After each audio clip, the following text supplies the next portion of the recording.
Quiero pedirles un momento que saquen la hoja o las hojas que son verdes y rojas. Están escritas en letras verdes y rojas.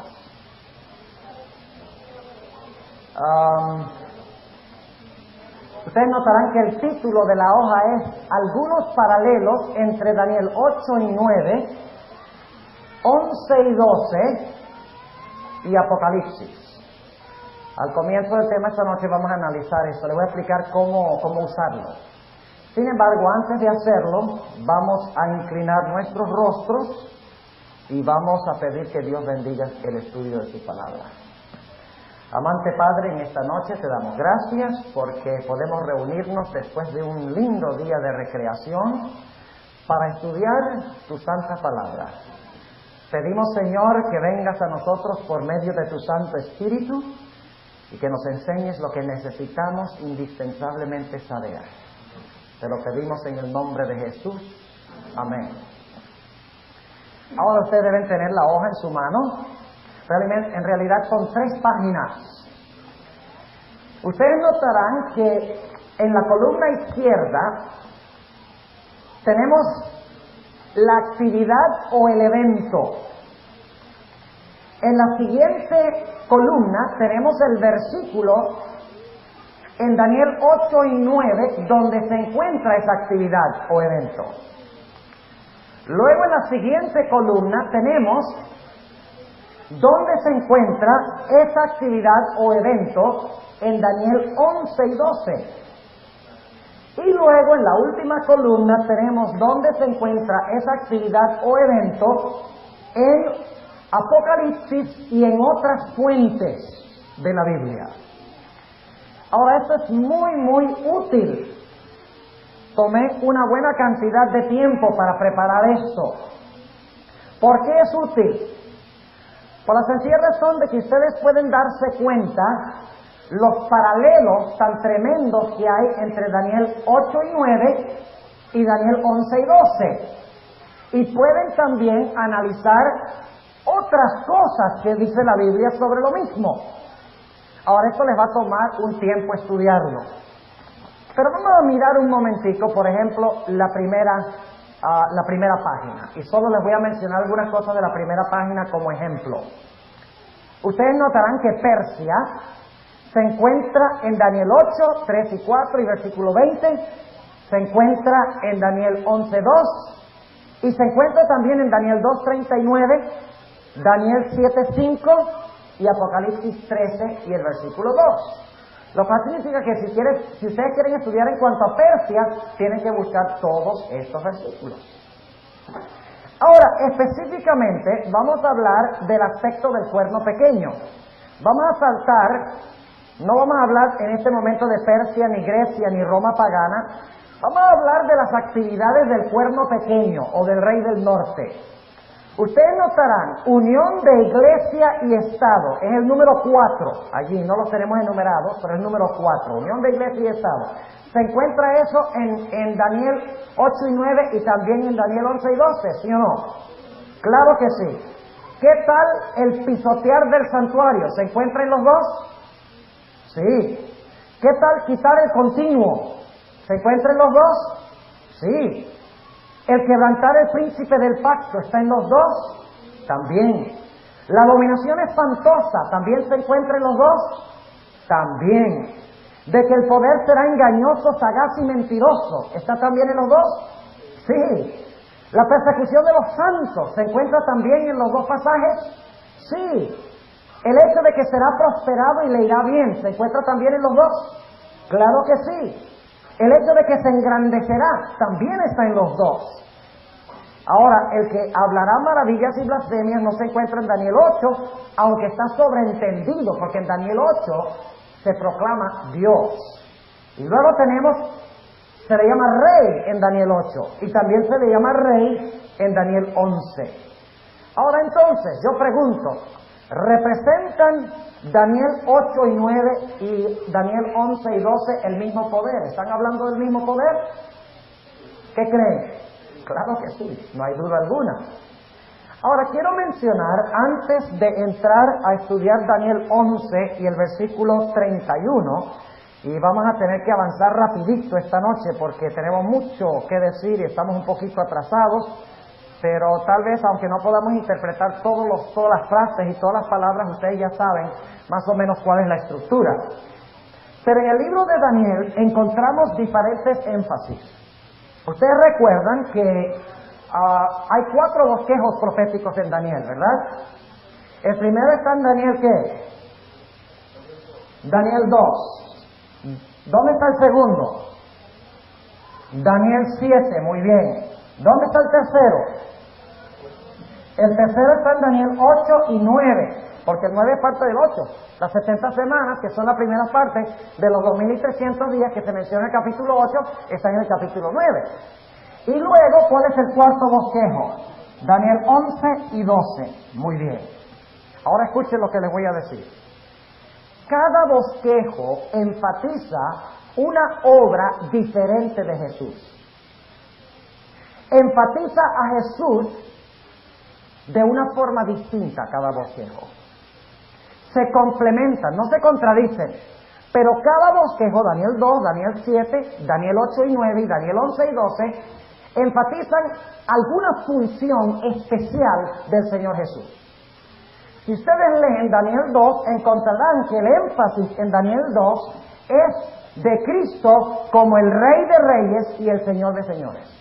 No hay duda, porque se menciona vez tras vez la palabra reino, un reino que no se corromperá, un reino que durará para siempre.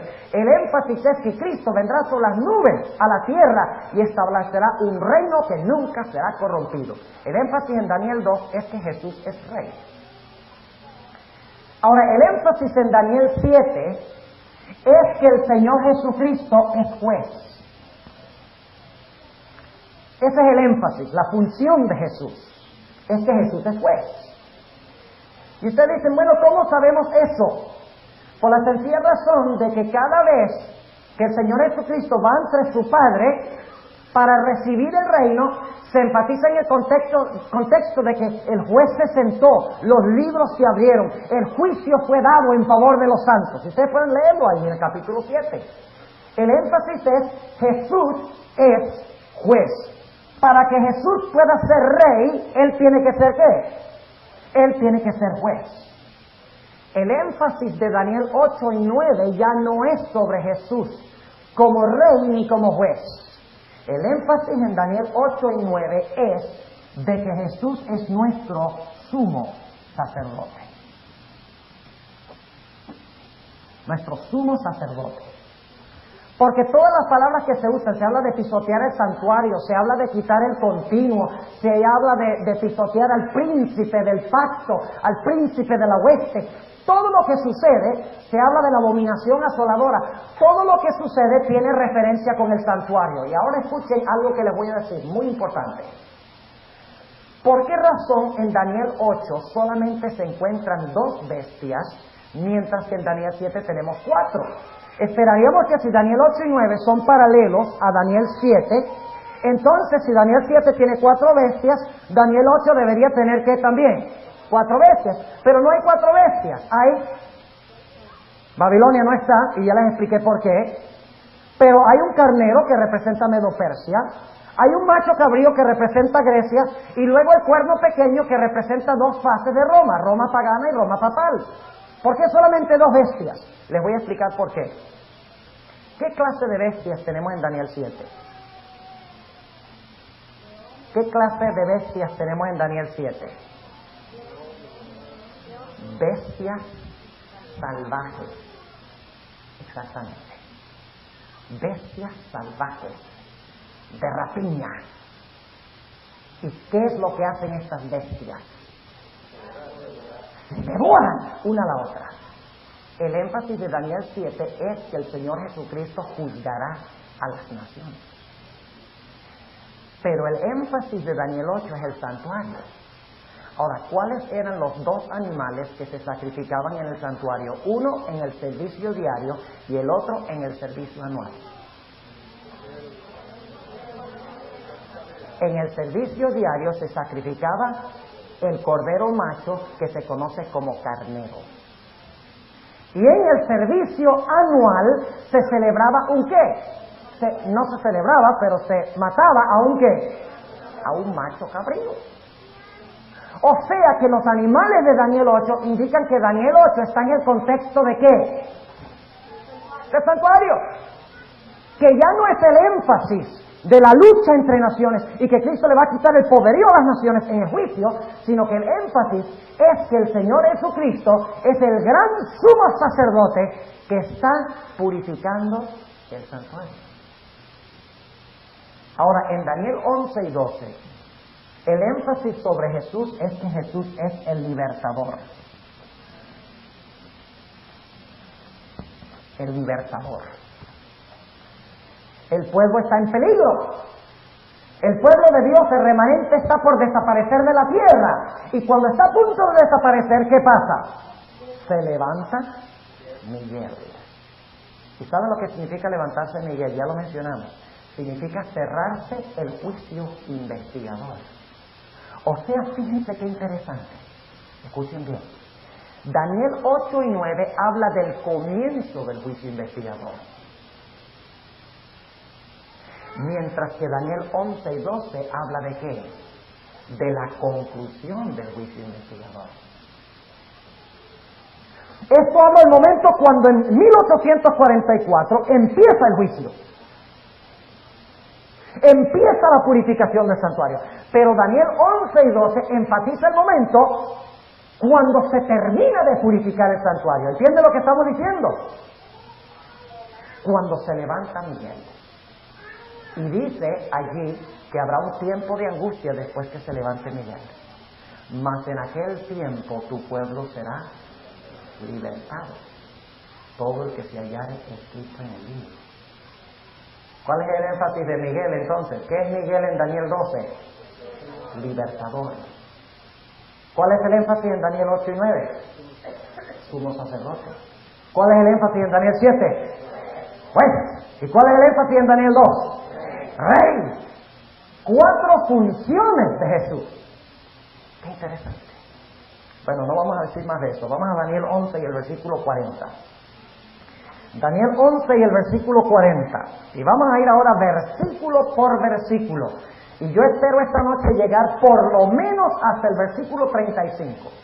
Por lo menos hasta el versículo 35. Así que tenemos mucha tela que cortar. Daniel 11:31. Hablando del rey del norte. Y este periodo, déjenme decirles, este periodo es el periodo de la supremacía papal.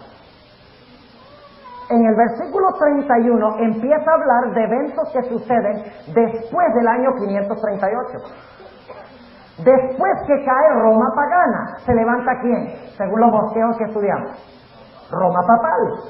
Así que empezando en el versículo 31 va a hablar de la carrera de Roma papal, especialmente en su fase histórica, durante los 1260 años.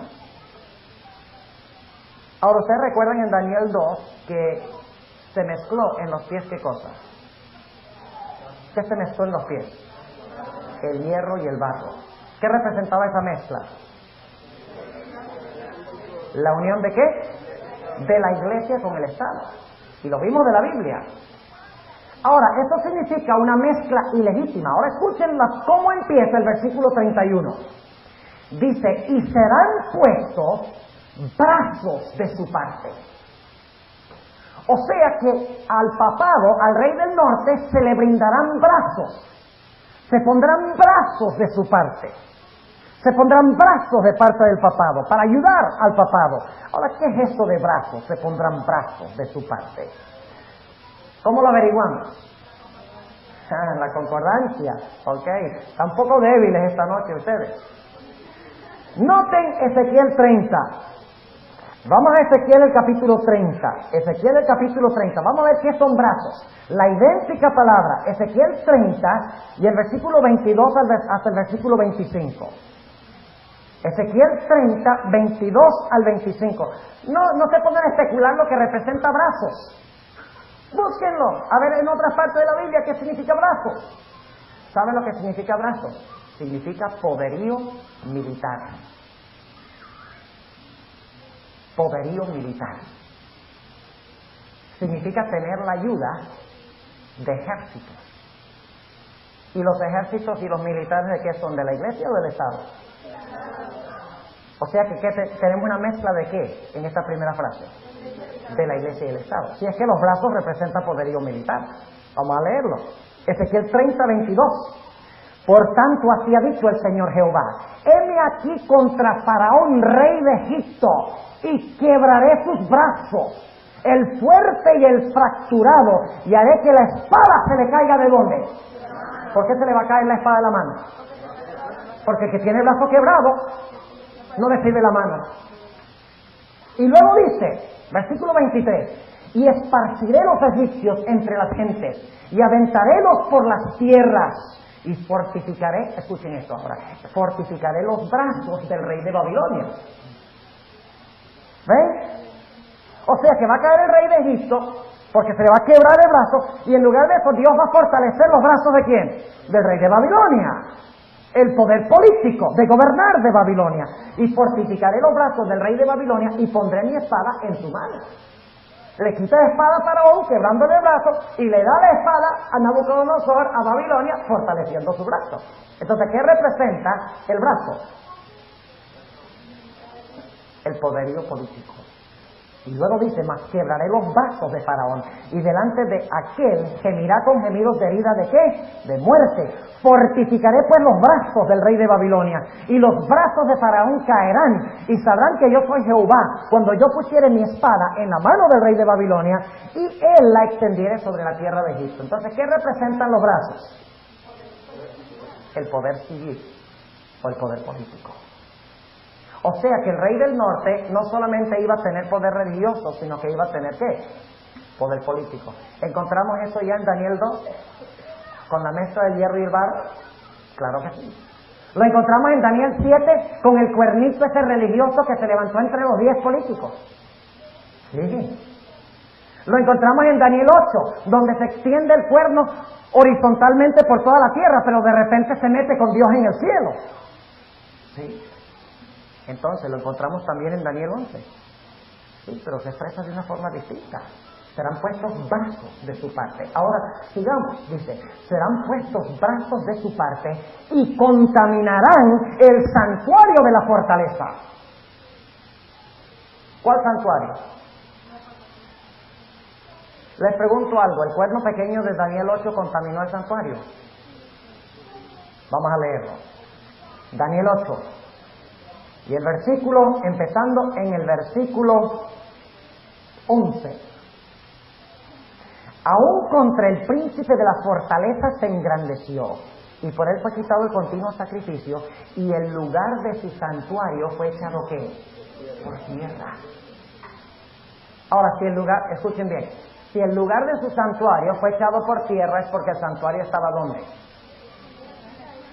A ver, ¿qué pasa?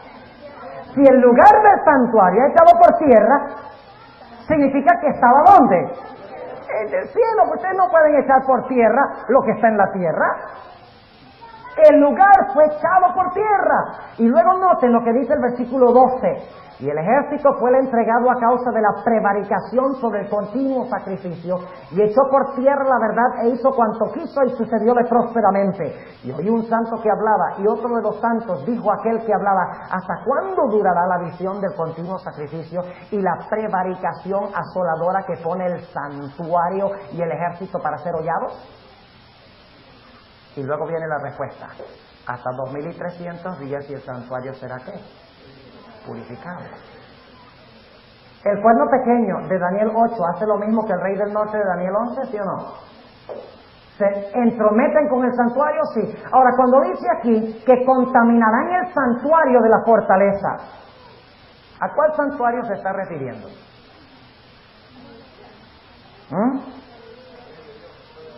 Recuerde que esto está hablando de la Edad Media, ¿correcto? ¿Cuál santuario había en la tierra durante la Edad Media?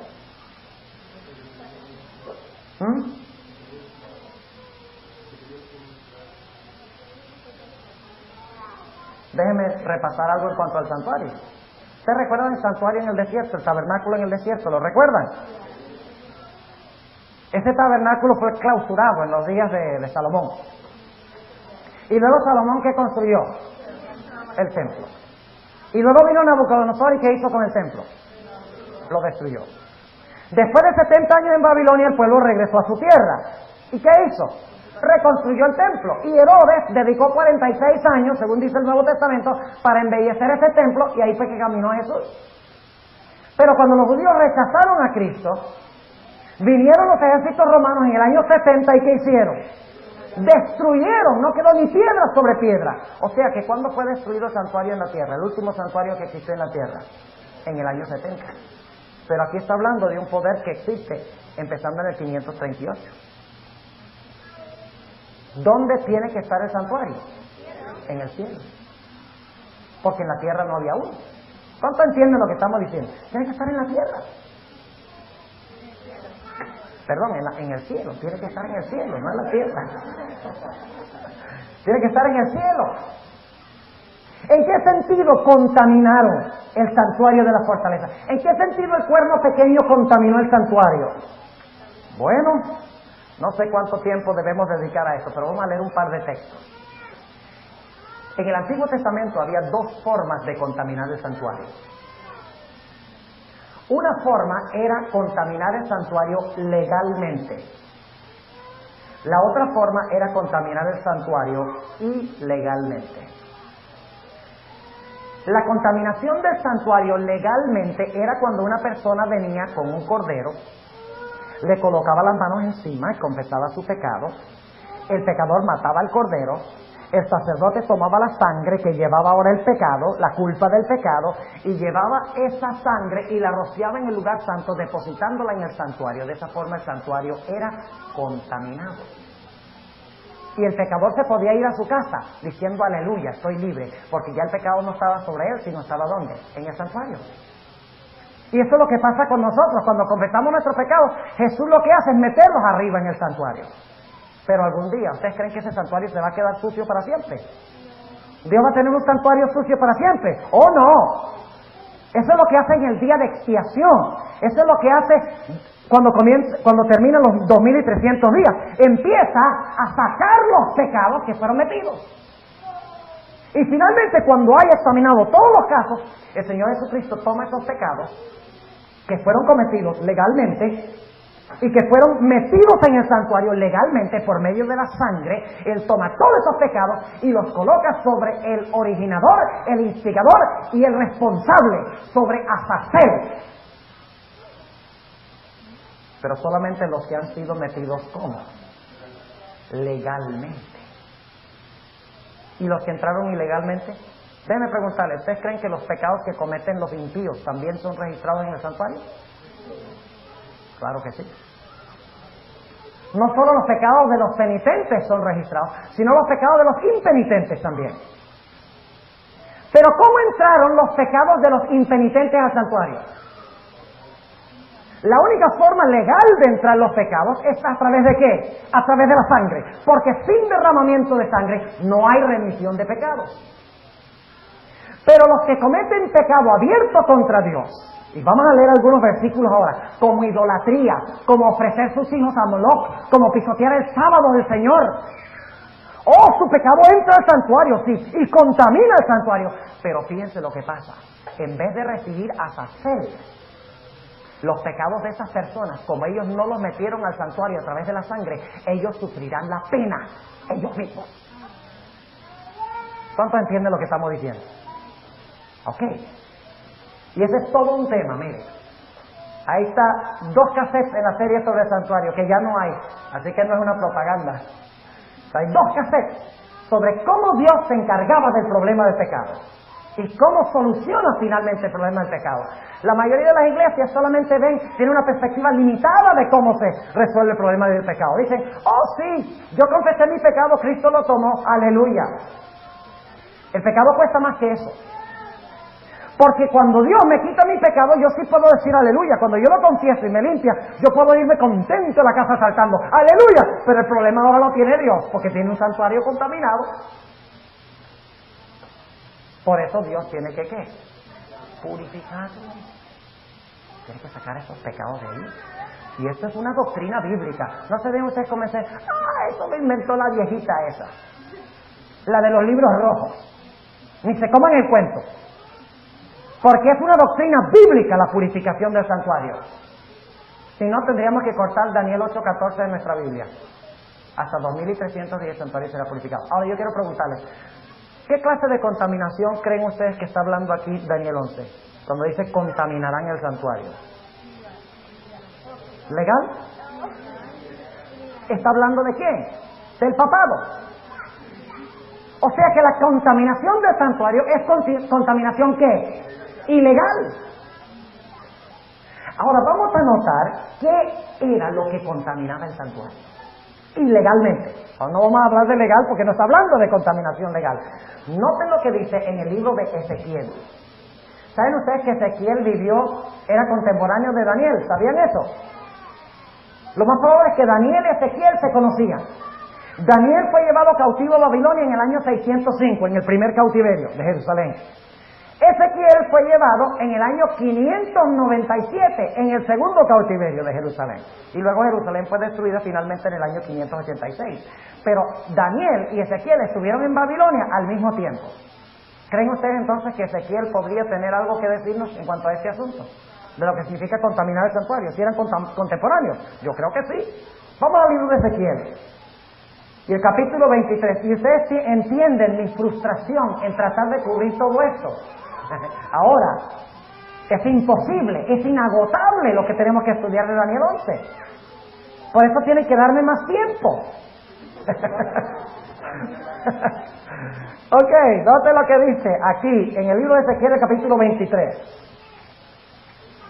Tengo como 15 versículos que quisiera leer, pero vamos a leer Ezequiel 23 y vamos a leer empezando en el versículo 37. Ezequiel 23 y el versículo 37. Y escuchen bien qué es lo que contamina el santuario ilegalmente. ¿Entienden lo que quiero decir por ilegalmente? Ok, dice en el versículo 37. Versículo 36. Y díjome Jehová, hijo del hombre, ¿no juzgarás tú a Ahola y a Aholiba y les denunciarás sus ¿qué? Sus abominaciones? Porque han adulterado. La Iglesia Católica estaba adulterando durante la Edad Media. Fornicando, sí. ¿Qué significa fornicación? Fornicación espiritual, claro que sí. Y hay sangre en sus manos. ¿La Iglesia Católica derramó sangre inocente durante la Edad Media? Sí. ¿Y han fornicado con sus ídolos? La Iglesia Católica es una iglesia idólatra. ¿Sí o no? ¿No lo creen?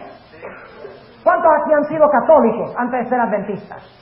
La Iglesia Católica, ustedes entran y la iglesia por dentro está pegadita con solo el púlpito. ¿Ah? ¿Qué es lo que hay en la Iglesia Católica? Está lleno de santos y de reliquias y de imágenes. Idolatría. Sigue diciendo. Han fornicado con sus ídolos. Ya tenemos en la lista que adulterio, derramamiento de sangre inocente, fornicación, y aún sus hijos que me habían engendrado hicieron pasar por el fuego quemándolo. Y usted dice, pero la Iglesia Católica no hizo eso. Y es verdad que la Iglesia Católica no lo hizo literalmente, pero saben ustedes, tenemos que analizar por qué los padres quemaban a sus hijos en el Antiguo Testamento. Ellos tenían el concepto de que Dios es un Dios tirano y sanguinario, que se siente en su trono y tiene en sus manos rayos que son lanzas en la mano de Dios. Y que Dios está esperando nada más ver que un pecador se desvíe de Dios. Y cuando se desvía de Dios, ¡pum!, le tira el rayo y lo mata. Si ustedes no creen eso, recuerda a Martín Lutero. Un día estaba caminando y cayó un rayo y dice, ¡ay, Señor, me vuelvo un monje! ¿Sí? Por eso se volvió un monje. Por susto, no por gusto.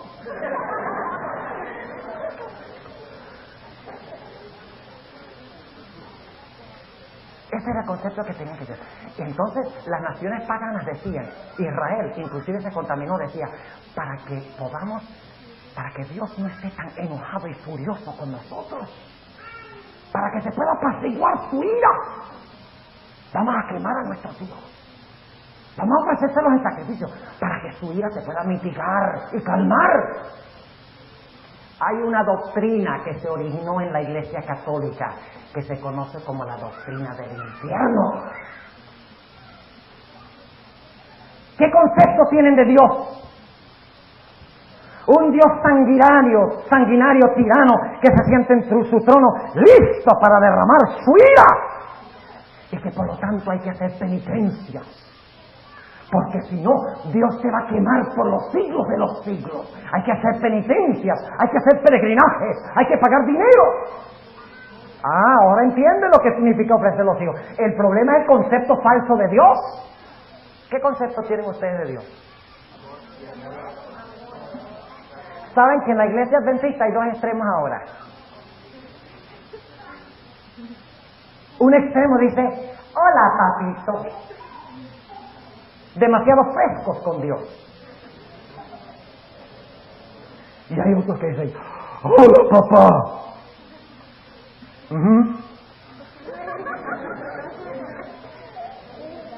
Tenemos que tener un equilibrio. Dios es el alto y sublime. Por eso es que le dijimos que no mastiquen chicle aquí, y que vengan bien vestidos acá, porque Dios es el alto y el sublime, cuyo nombre es alto. Pero también es el que viene como un padre a habitar con el humilde y contrito de corazón. ¿No es la misma relación que tenemos con nuestros padres? ¿No le debemos respeto a nuestros padres? Claro que sí, pero ¿los amamos al mismo tiempo? La imagen de Dios es muy importante. Bueno, ahí se nos fueron 5 minutos más. Versículo 38. Aún esto más me hicieron. Contaminaron mi... ¿Cómo? La idéntica expresión. Contaminaron mi santuario en aquel día. ¿Y qué más? Y profanaron mis sábados. La Iglesia Católica no hizo eso.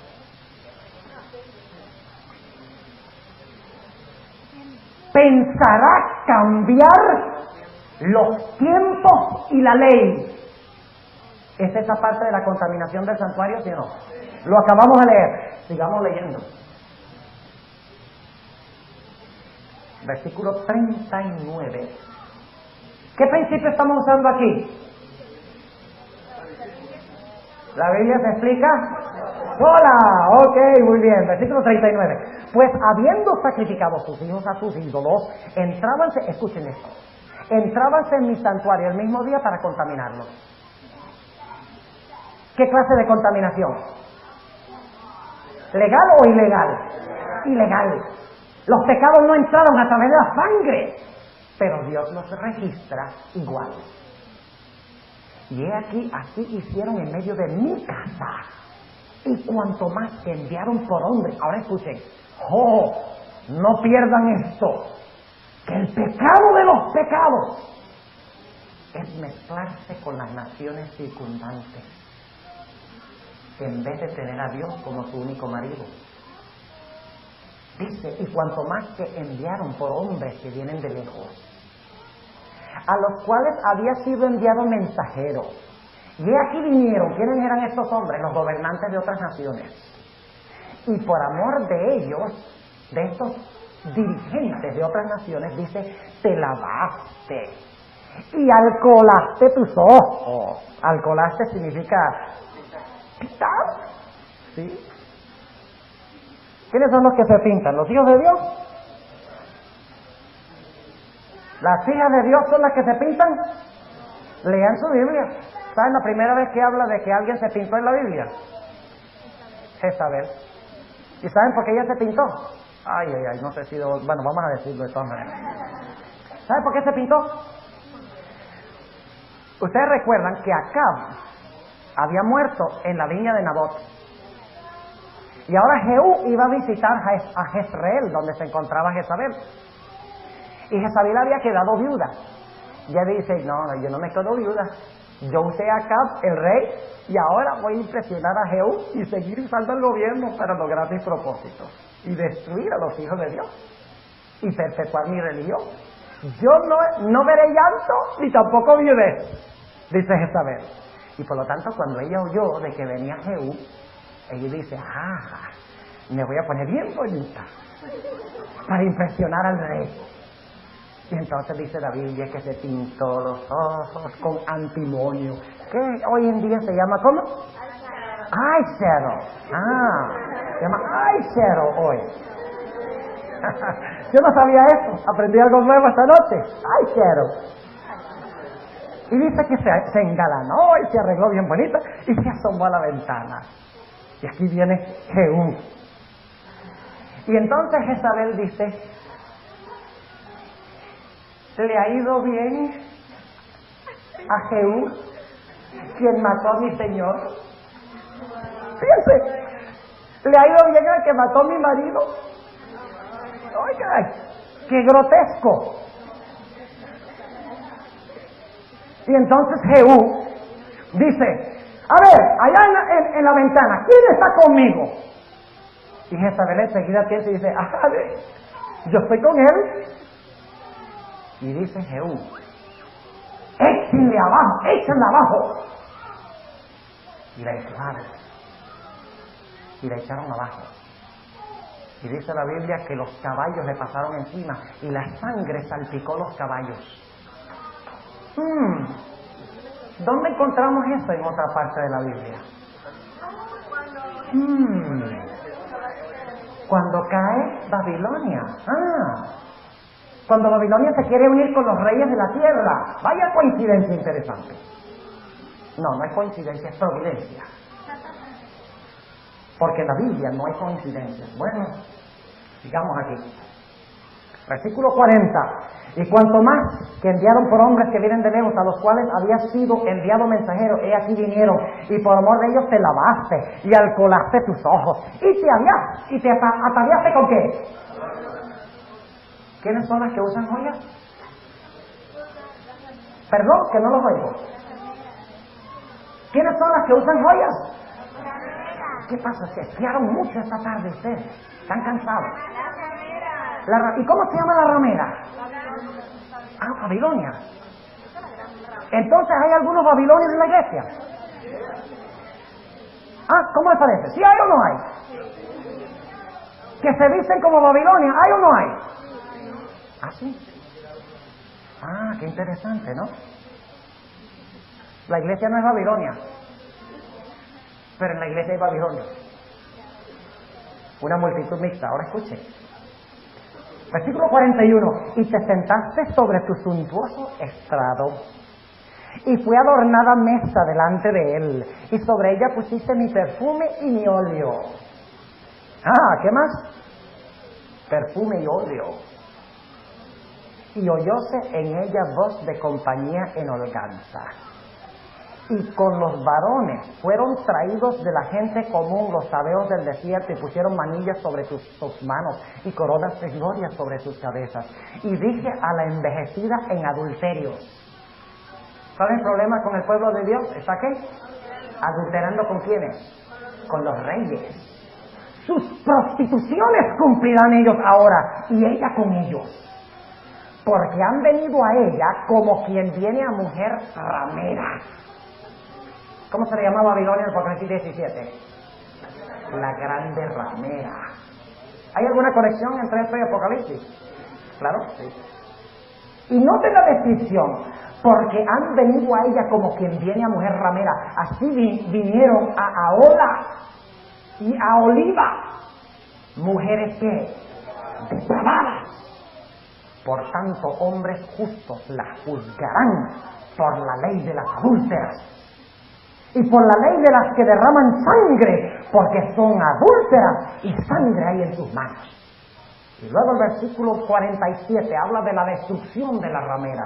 Dice, y la compañía de gentes la apedreará con piedras y las acuchillará con sus espadas.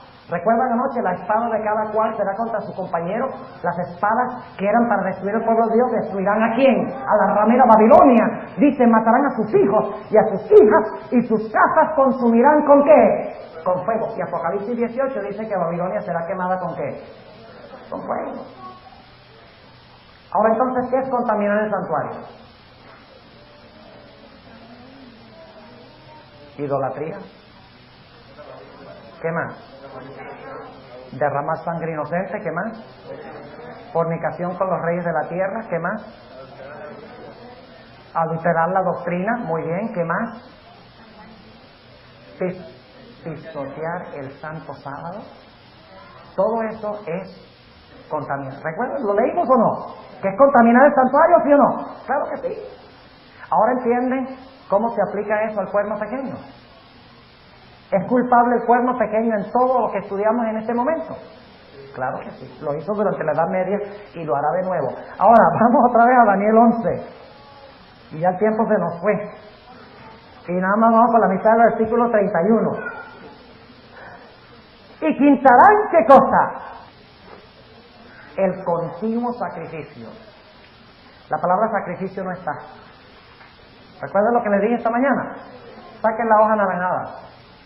Y no voy a poder leer todos los versículos porque es imposible. El tiempo no alcanza, por eso lo puse en la hoja, para que ustedes lo puedan estudiar. Fíjense lo que dice la sierva de Dios, en la cita que se encuentra bajo el número 1, en esa página anaranjada. Dice ella, entonces vi, en relación con el continuo, que la palabra sacrificio había sido provista por la sabiduría humana y no pertenece al texto, y que el Señor dio el sentido correcto a los que proclamaron que había llegado la hora del juicio. ¿Qué dice la sierva de Dios? Que la palabra sacrificio no es parte de ¿qué? No es parte del texto. Ahora, ¿qué es el continuo? Primero, el continuo es el sacrificio diario que se ofrecía en el atrio por el pecador, mañana y tarde. ¿La Iglesia Católica ha instituido un falso sacrificio? ¿Cómo se llama ese sacrificio? La misa. ¿Saben ustedes que la Iglesia Católica enseña que en cada misa en todo el mundo, cuando el sacerdote pronuncia las palabras «Hoc est corpus meum», ese es mi cuerpo, que en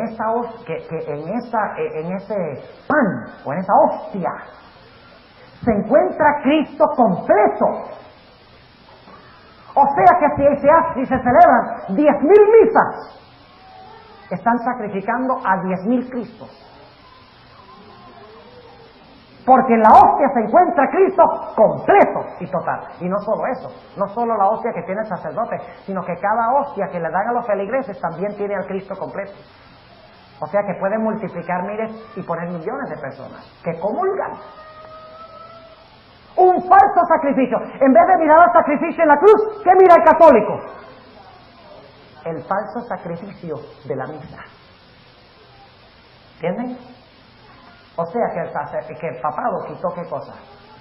El continuo sacrificio. O sea, el hecho de que Cristo fue sacrificado de una vez por todas y nada más tenemos que mirar a Cristo para recibir provisión por nuestros pecados.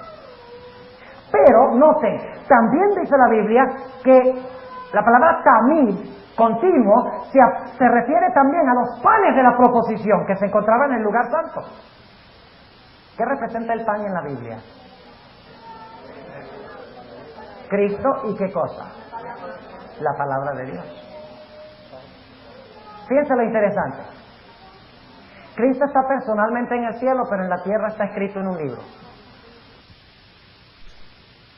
Nosotros estamos personalmente en la tierra y en el cielo estamos escritos en un libro.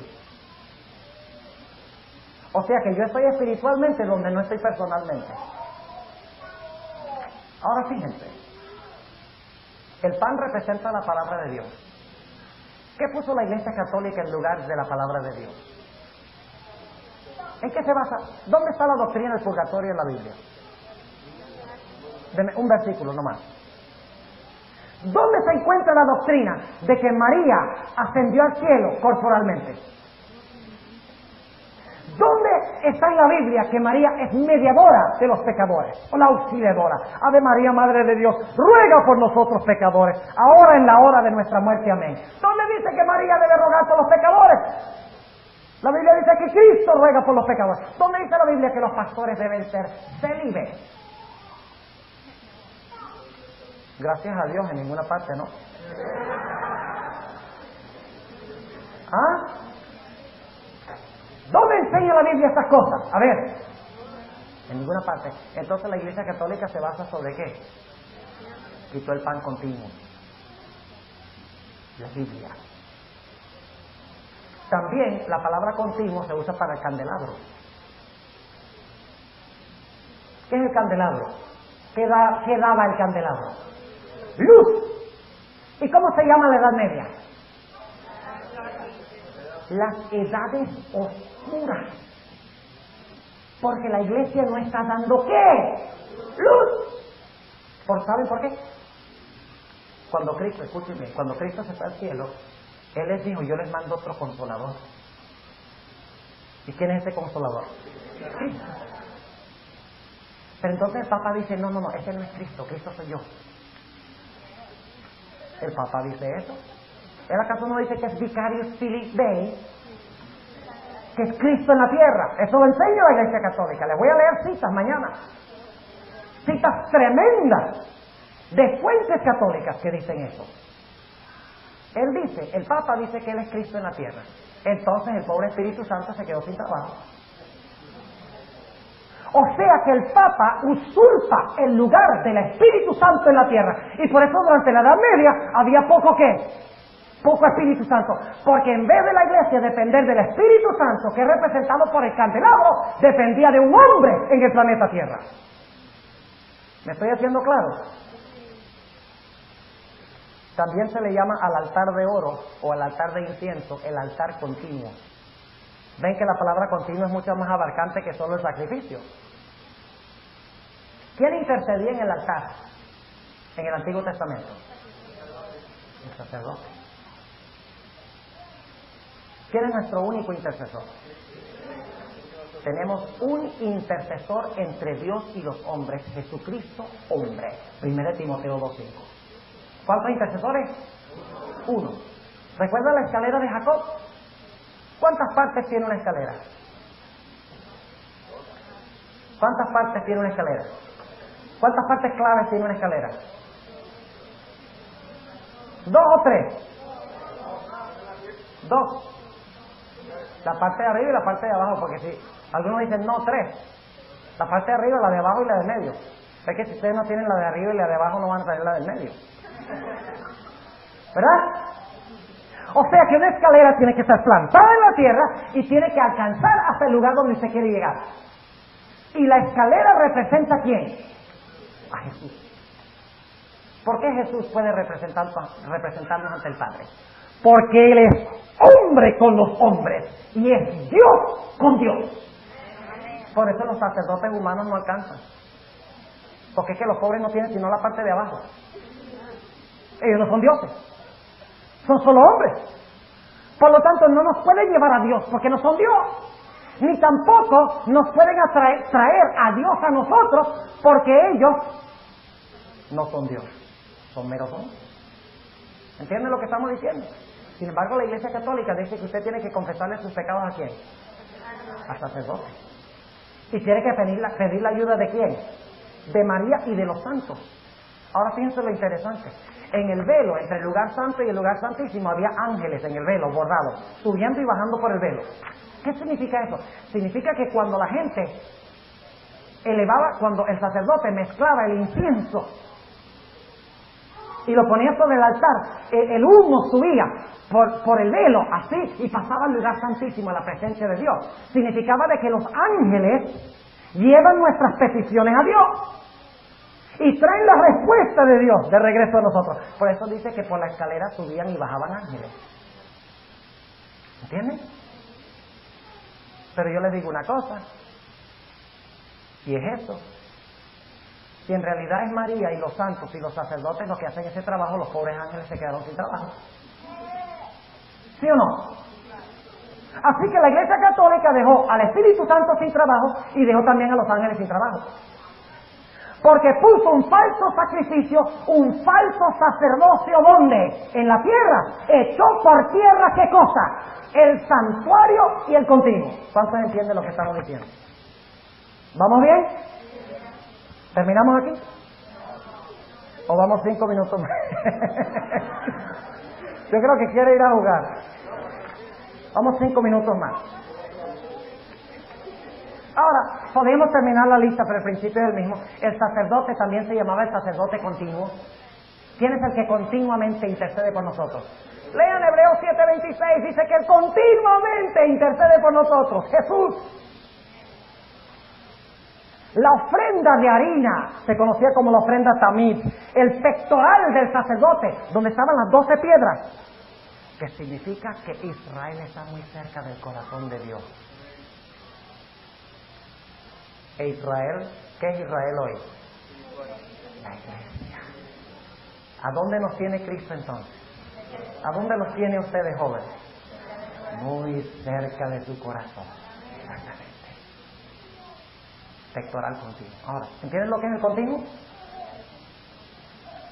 Quiero concluir, aunque sea con el versículo 31. Porque la última frase es tremenda. Y pondrán la abominación espantosa. La abominación espantosa. Ahora, permítame decirles que la palabra espantosa no aparece. En realidad la traducción no es espantosa. Es la abominación asoladora o desoladora, la traducción correcta. Es la palabra hebrea, la palabra que traduce espantosa es la palabra hebrea shamem. Y en varios versículos se enfatiza de que es una abominación que trae asolación o desolación como resultado.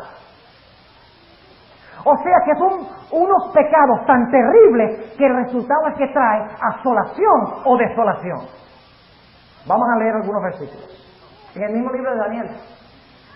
Vamos a Daniel el capítulo 8 y el versículo 13. Daniel 8 y el versículo 13, donde se usa la palabra shamem. Dice en el versículo 13, y oí un santo que hablaba, y otro de los santos dijo a aquel que hablaba, ¿hasta cuándo durará la visión del continuo y la prevaricación asoladora que pone el santuario y el ejército para ser hollados? Ahí habla de la prevaricación asoladora, es la misma palabra que encontramos en Daniel 11. Noten también lo que dice Daniel 9 y el versículo 26. Y después de las 62 semanas se quitará la vida al Mesías, y no por sí, y el pueblo de un príncipe que ha de venir destruirá la ciudad y el santuario. Con inundación será el fin de ella, es decir, de la ciudad, hasta el fin de la guerra será asolada, salada con asolamientos. Y en otra semana confirmará el pacto a muchos, y a la mitad de la semana hará cesar el sacrificio y la ofrenda, y después, con la muchedumbre de las abominaciones, será el qué. Ahí están las dos palabras. Con la muchedumbre de abominaciones será el qué, el desolar. La idéntica palabra shamem. Pero se traduce en Daniel 11 con la palabra espantosa. Mientras que aquí se traduce con la palabra asoladora. Déjenme darles algunos versículos que ustedes pueden buscar que indica de que está hablando de desolación o asolación. Una abominación que trae desolación y asolación y destrucción. Voy a mencionarle nada más los versículos para que ustedes los busquen. Jeremías 33:10.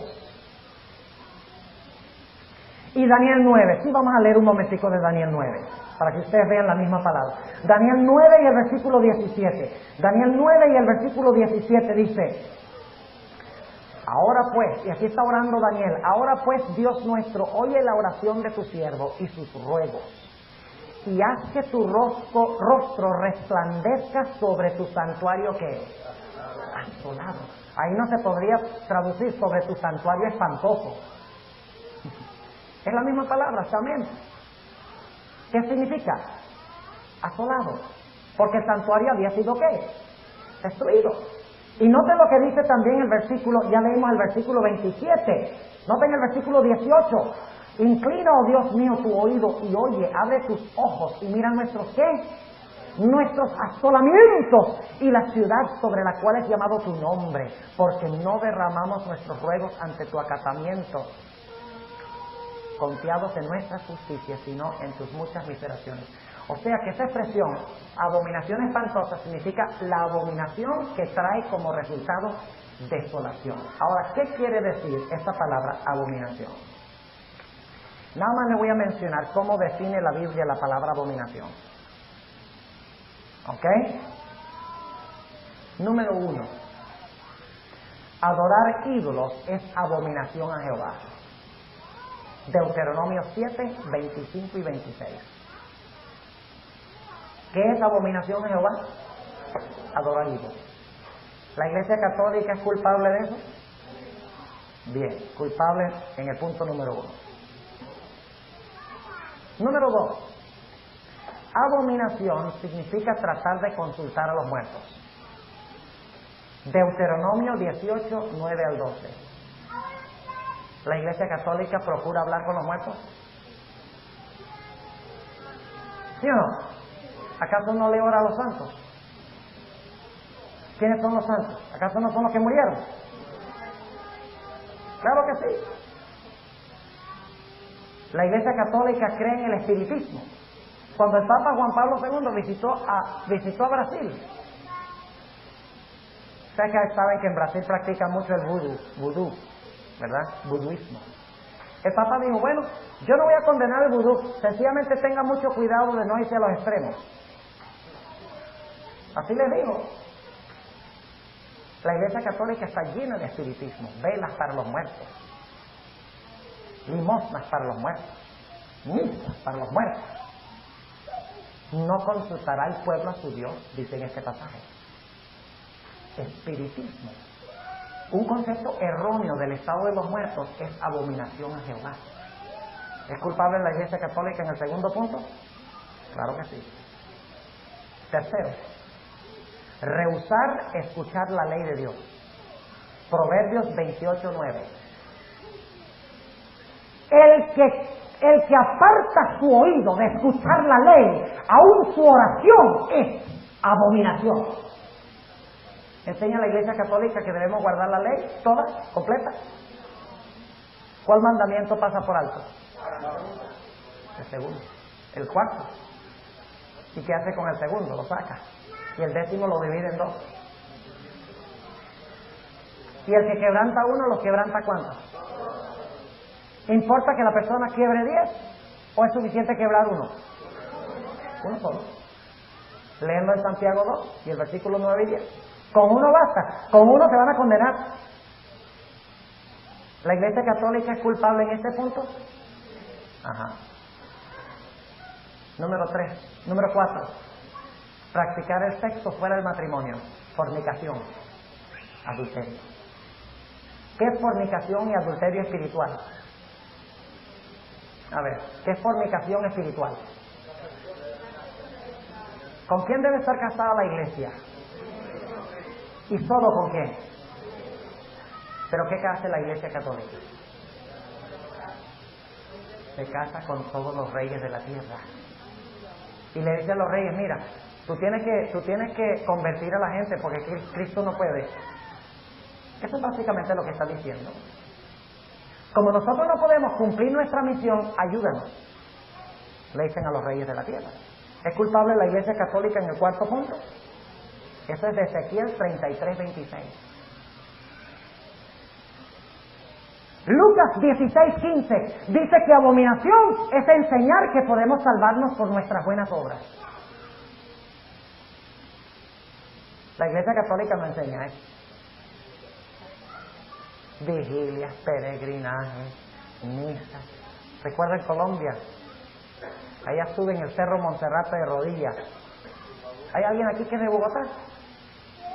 Hermana, allá de Bogotá. ¿Ha subido alguna vez en rodillas? De rodillas, hermana. En penitencia. Calibuga también, claro que sí. Fíjense. ¿Por qué lo hacen? Porque ellos creen que haciéndolo ganan ¿qué? Méritos con Dios. Se queman menos en el purgatorio o en el infierno. ¿Es culpable la Iglesia Católica en este aspecto? Sí. Número 6. Lean los versículos. No crean que es que la palabra abominación no aparece en estos versículos, aparecen toditos, la misma palabra abominación. Número 6, Deuteronomio 14:13. Enseñar que podemos comer carne de puerco.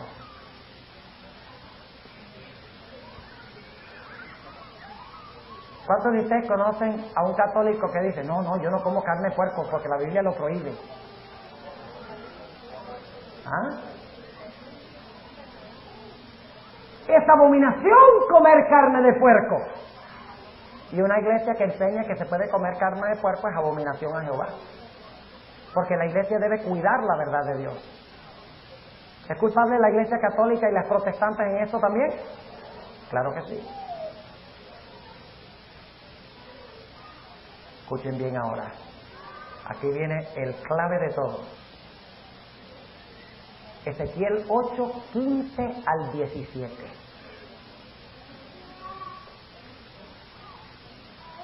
Es abominación adorar el sol. ¿Escucharon lo que dije? ¿Qué es abominación? Adorar el sol. ¿Qué enseña la Iglesia Católica? Que podemos adorar en el Sunday, un día que Dios no ha establecido para la adoración, el día del sol, dies solis en el latín. Y finalmente, abominación significa ofrecer los hijos a Molec. Jeremías 32:35. Jeremías 32:35. Ofrecer los hijos en fuego a Molec, al dios Molec. Y recuerden cuál es ese concepto de Dios. Hay que apaciguar la ira de Dios a través de estos sacrificios, porque Dios va a quemar a la gente en el infierno para siempre. ¿Qué concepto tiene la Iglesia Católica del infierno? ¿De que los malos se van a quemar y ya se quemaron y desaparecieron para siempre? No, enseña un infierno eterno. ¿Qué imagen da eso de Dios? Un Dios sanguinario, un Dios tirano, un Dios que se deleita en el sufrimiento de los pecadores. Yo les pregunto entonces, ¿la Iglesia Católica es culpable en todo eso? Y les pregunto, ¿estas abominaciones van a traer desolación en el mundo? Es la abominación asoladora que trae desolación. ¿Y de dónde sacamos todo esto?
De mi cabeza,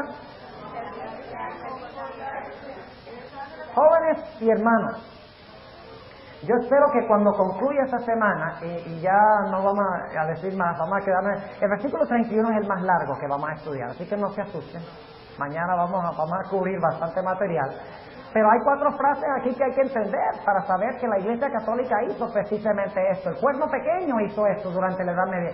Si ustedes solo aprendieron una cosa esta semana, una nada más, y no aprendieron más nada, ¿qué me dirían ustedes que es lo que aprendieron? La Biblia se explica sola con una concordancia. ¿Cuántos creen que esta es la lección central que hemos estudiado esta semana? Muy bien. ¿Cuántos creen que la lección central es que creemos en historicismo? Los mismos.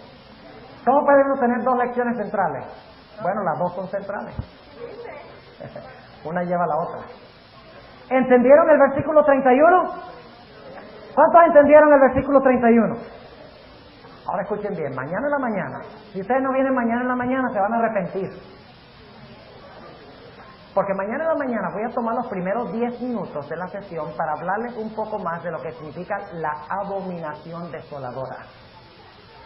Y les voy a comprobar bíblicamente de que la abominación desoladora está hablando directamente de la ley dominical que se impondrá en los Estados Unidos. Porque la palabra abominación se refiere a ¿qué? A la adoración al sol. Y va a ser fascinante el estudio. En 10 minutos les voy a dar lo que tomo 2 cassettes para hacer.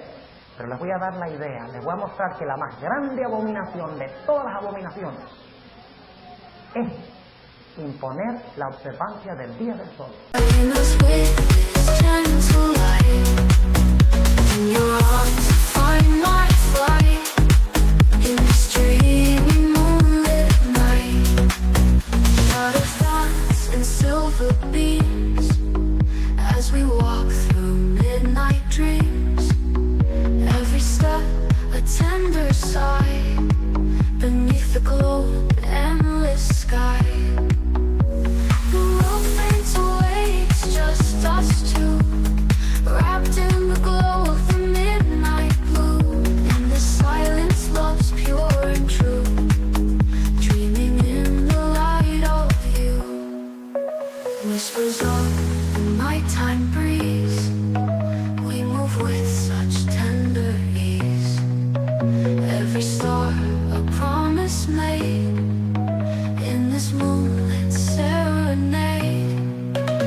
Y obligar a la gente a guardar ese día. Muy bien, nuestro tiempo se fue hace tiempo y necesitamos terminar. Vamos a colocarnos de pie y vamos a pedir la bendición de Dios.